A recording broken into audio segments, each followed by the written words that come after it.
E aí, tudo bem? Vamos começar esse vídeo com mais um react como a gente fez naquele outro, mas calma, porque não é uma crítica à pessoa para quem eu vou reagir em si. É uma reflexão séria que a gente precisa ter sobre o lugar das crianças dentro do caminho espiritual e que tipo de líder você está querendo escutar, ou as pessoas estão querendo escutar, e o quanto isso diz sobre a loucura que a gente está vivendo.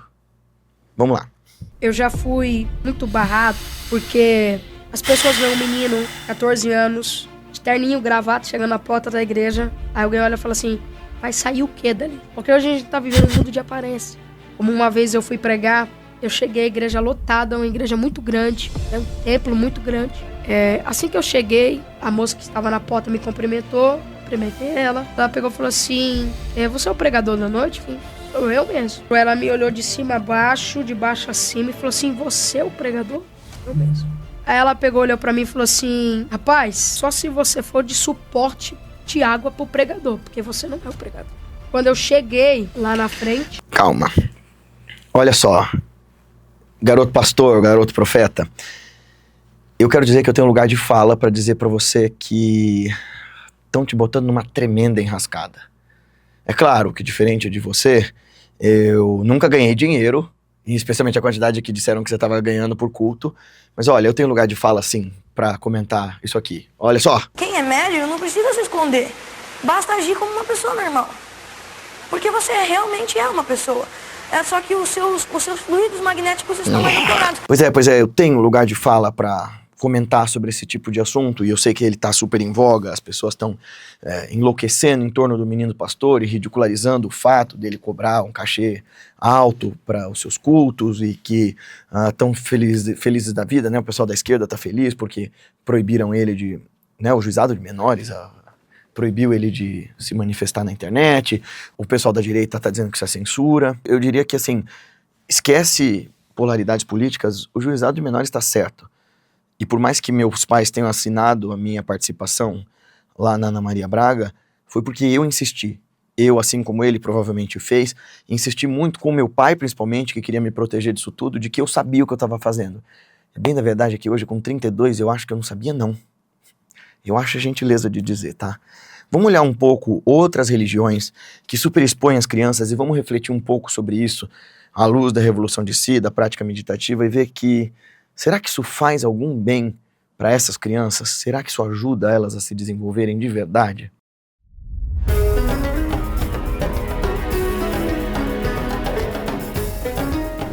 Seja bem-vindo, bem-vinda, desculpa a voz fanha, eu tô meio resfriado. Aqui a gente fala de revolução de si, esse caminho que nos estrutura e nos ajuda a ser hoje melhor do que ontem, amanhã melhor do que hoje, nesse esforço constante de despertarmos para além das nossas próprias delusões, dos nossos costumes, das nossas mesmices. Se você achar que esse vídeo merece, deixa seu joinha, seu comentário, se inscreve no canal, clica no sininho. Me desculpem as fungadas, as respirações curtas, mas eu tô com a bronquite um pouco atacada. Vamos lá, gente. Crianças iluminadas não é uma coisa nova.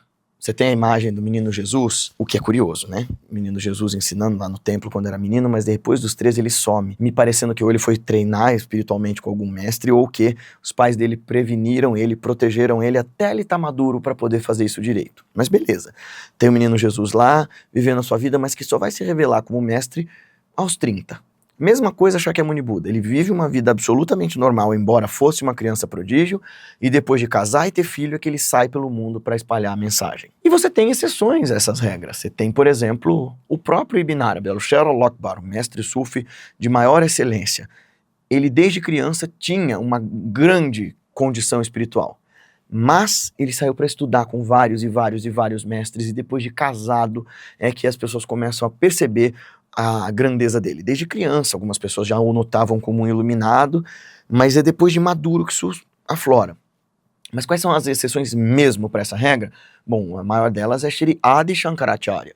Shankaracharya, com 13 anos, se tornou o grande reformador do hinduísmo, o cara que escreveu comentários muito, mas muito consistentes sobre os mais exaltados tipos de filosofia, e reorganizou toda uma pátria em torno de uma forma de fé altamente sofisticada. Nós estamos considerando uma pessoa que tinha 13 anos. E você vai falar do pastor Miguel, mas ele tem a mesma idade do Shankara.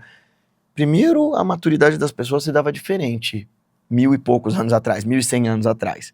Segundo que Olha a envergadura da obra de Shankaracharya, o nível intelectual que aquilo se desdobra, a robusteza do argumento. Eu não estou chamando, nesse caso, o Miguel de burro, nem de mau caráter, eu não estou fazendo um juízo de valor sobre o garoto.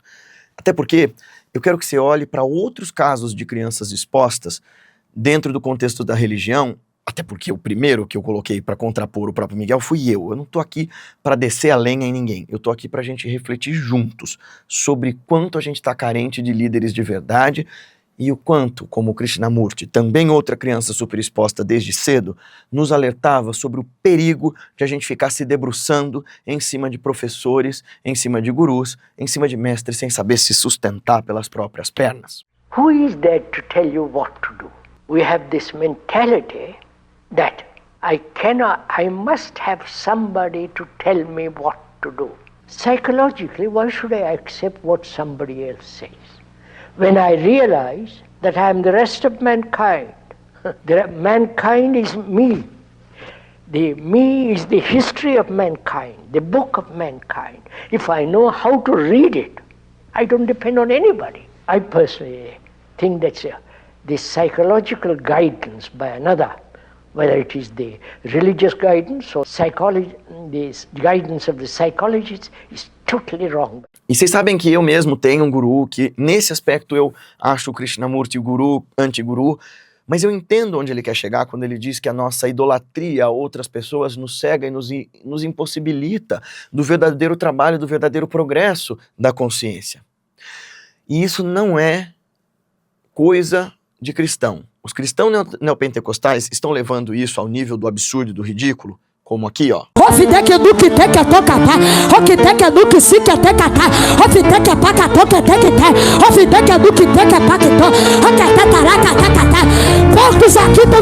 estou fazendo. A casa é minha e vai ter culto lá. Abre a porta!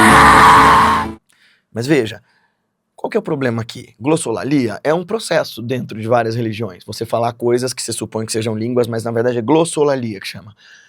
É o contágio coletivo. Esse menino nasceu dentro desse tipo de pensamento. Ele foi encorajado por outros adultos a fazerem isso. Ele acha que isso é sagrado. Se o Miguel estivesse assistindo isso aqui, eu diria, Miguel, eu também achava. Eu tava lá na frente de um palco. Perseverança era enorme, gente. Na época era o maior centro espírita do mundo. Então eu cheguei a falar num palco que tinha 4.000 pessoas assistindo, sabe? Eu andava atrás da dirigente ali, com todo mundo aplaudindo ela, e eu andando atrás, o escolhido de Dona Guilmar, o garotinho prodígio, o menino da Ana Maria.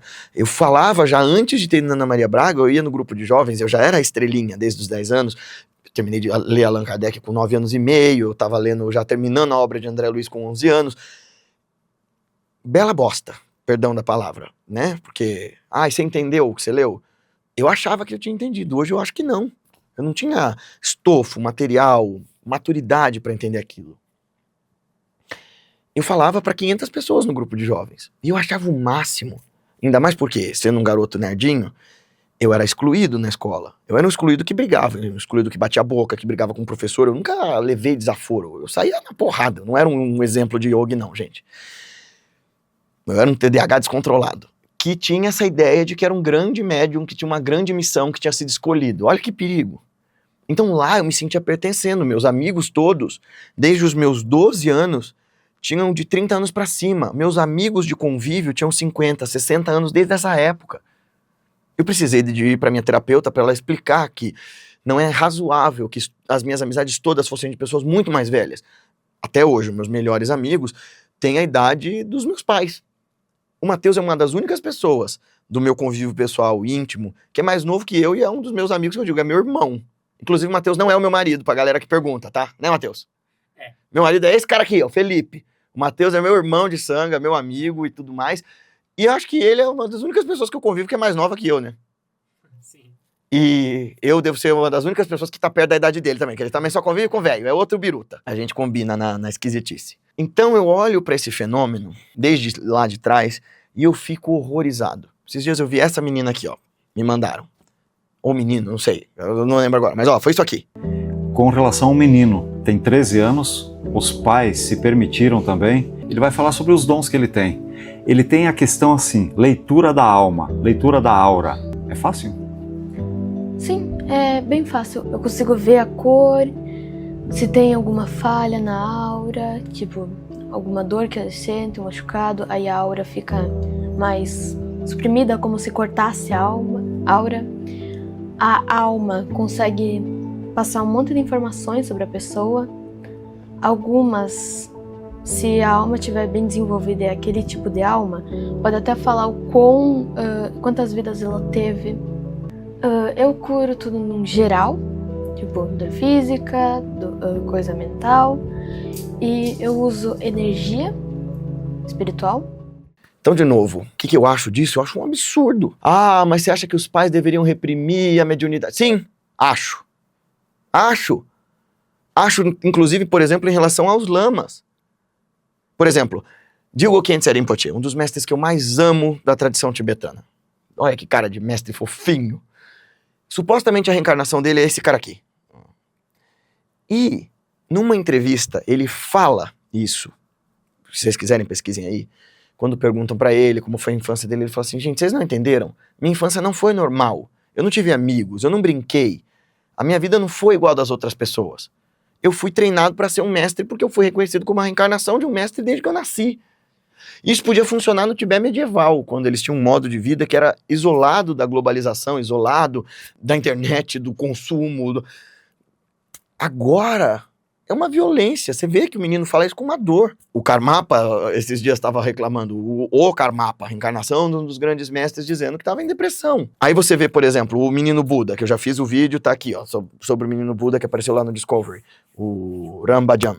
A coisa com ele era um yogi promissor, como foi Ramana Maharshi. Mas Ramana Maharshi, aos 13 anos, teve sua experiência de iluminação. Rapou fora de casa porque sabia que a família não ia entender. Primeiro acerto.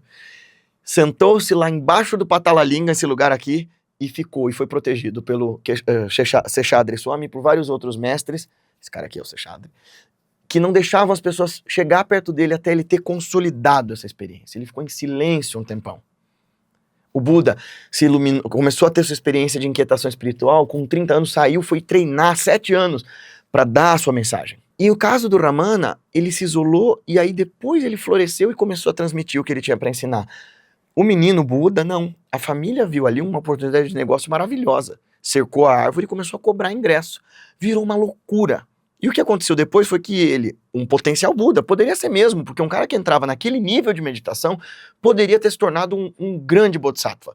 Mas ele se perdeu, se tornou um abusador sexual contumaz e não se desenvolveu, ele não se tornou o que poderia ter sido graças à culpa, aliás, graças à família, graças à mídia, mas culpa da avidez das pessoas. Então o Miguel e essas crianças todas, essa menina pastora que eu assistia quando era criança, meu primo mostrava ela falando das 5 pedrinhas, essa aqui, ó, essa loucura. Ele pediu pro Senhor Jesus ajudar ele ali naquela hora, porque ele sabia que era uma peleja travada, mas aí Deus falou pra ele pegar 5 pedrinhas no mar e lutar contra o gigante Golias. Meu irmão, você sabe o que significa essas 5 pedrinhas, meu irmão?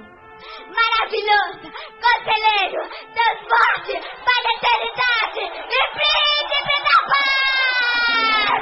É Jesus de Nazaré! Aleluia! Glória a Deus! Então eu já olhava para aquilo e eu achava engraçado por um lado, quando eu assisti, sei lá, 15 anos atrás, mas eu tinha 15 anos, né, 15, 16 anos atrás, eu tinha 15, 16 anos, sei lá. Tô com 32, faz as contas aí. Eu achava a parte engraçada, uma parte suave em mim, eu não sabia dizer por quê. Porque, claro, com 13 eu tinha ido na Ana Maria Braga falar sobre espiritualidade. Eu não culpo nada, pelo amor de Deus. Se alguém envolvido aí com o programa dela achar que eu tô falando mal dela, não tem nada a ver com ela. Isso tem a ver com a religião da qual eu fazia parte, em que acreditava dessa predestinação. Esse é o lugar em que a gente precisa trabalhar e equalizar as coisas. A vida sagrada só é sagrada porque ela tá integrada com a vida mundana. E integrar a vida sagrada com a vida mundana não é profanar as duas coisas. É transformar a religião num negócio ou transformar o negócio em uma religião. Ou transformar os valores dos negócios naquilo que você vai usar no templo. Ou transformar os valores no templo naquilo que vai balizar tudo que você faz na vida dos negócios. É fazer aquilo, olha só que coisa. Igrejas evangélicas, aprendam com seu profeta, seu Deus. Dar a César o que é de César, a Deus o que é de Deus. Sacralizar a vida, portanto, é colocar cada coisa em sua caixinha. Uma criança precisa de desenvolvimento, precisa entender suas próprias emoções. Entender esse afã que tem pelo mundo, essa vontade de ser aceita. Ele também tem. A hora que ele fala nesse vídeo aí, que a mulher duvidou dele e tudo mais.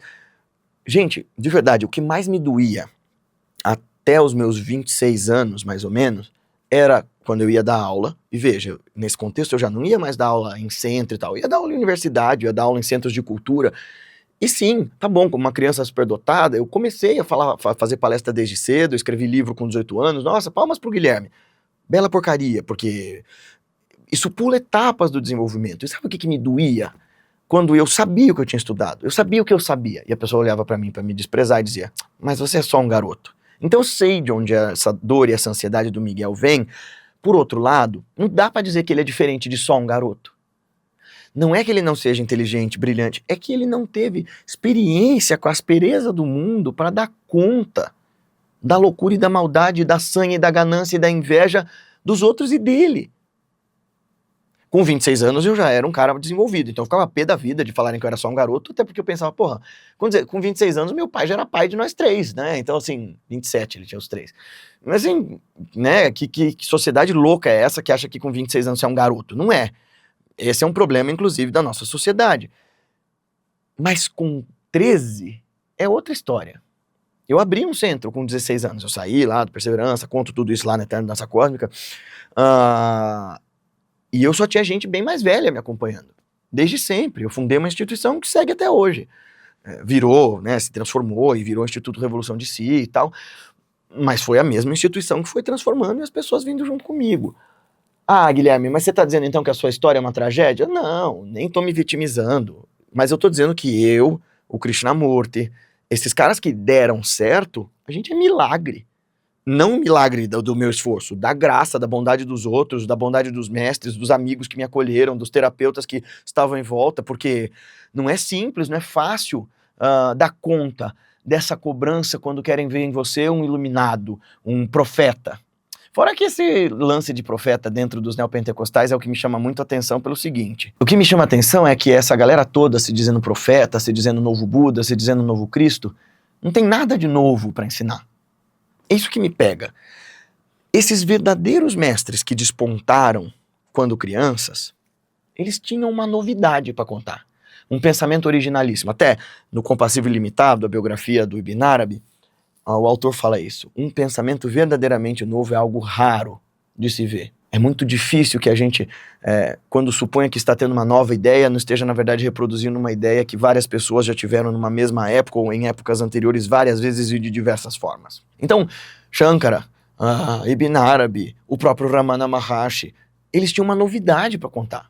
E o próprio Krishnamurti, né, se você for pensar, resguardaram ele até os 20 e poucos anos, mas, né, o garoto profeta, o novo Messias e tudo mais, depois ele recusou todos esses papéis e trouxe uma mensagem original, se você for pensar do ponto de vista do que o século XX precisava, como que era um mestre necessário para dialogar com a racionalidade do século XX, com o ocidentalismo, com o colonialismo. Ele foi esse cara original.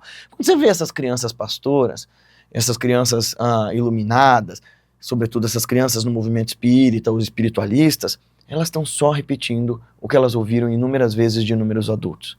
Você também, Guilherme, sem dúvida, tinha coisas originais que me atravessavam por conta dessa comunicação suposta? Acho que sim, mas boa parte daquilo que eu supunha ser absolutamente original e que não vinha dos mestres, era acúmulo desse mundaréu de livros que eu já estava lendo e que ficavam ali na minha memória de alguma maneira, intencional ou não intencionalmente, eu sabia usar. Quando você lê um monte, o tanto que eu li, você aprende a se comunicar bem. Mas isso não significa que você está vivendo aquilo, que você está demonstrando aquilo que você leu.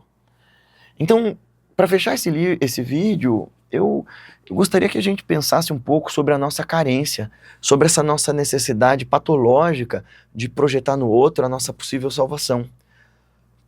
Porque mesmo quando você vê na autobiografia de um yogi, os mestres da minha linhagem falando do guru sendo o salvador e tal, a proposta é outra, ele te dá um mecanismo, uma técnica, um caminho, um jeito de operar a sua consciência que vai te levar a essa dita salvação. Ele não te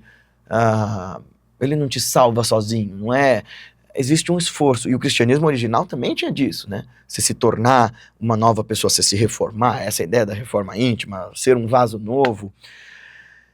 Só que esse bando de vaso velho, carente, precarizado emocionalmente, sem cultura de cultivo de equilíbrio emocional, está projetando nessas crianças a salvação que eles não estão encontrando neles. Vocês não conseguem pensar o quanto isso é criminoso, condenar a vida de uma criança sem ela ter escolha, porque ela pensa que está escolhendo, mas ela não tem material para escolher ainda.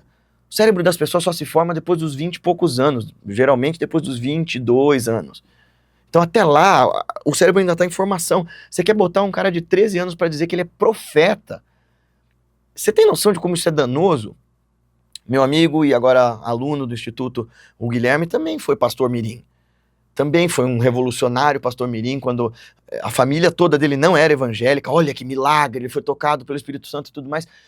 E o Gui mesmo conta como isso foi danoso, como isso foi prejudicial, como isso machucou ele. Por que eu desisti de ser pastor, né? Por que eu larguei o seminário? Seguinte, quando eu entrei no seminário de teologia foi quando eu comecei a perder toda a minha fé, mano. Lá que o bagulho começou. Por quê? Porque estudando teologia mais a fundo, eu vi que muita coisa não era do jeito que eu aprendia dentro da igreja. Até aquele momento eu já tinha estudado bastante a Bíblia, já tinha lido ela inteira, já tinha estudado em outro seminário de preparação, assim, pra ir pra esse seminário.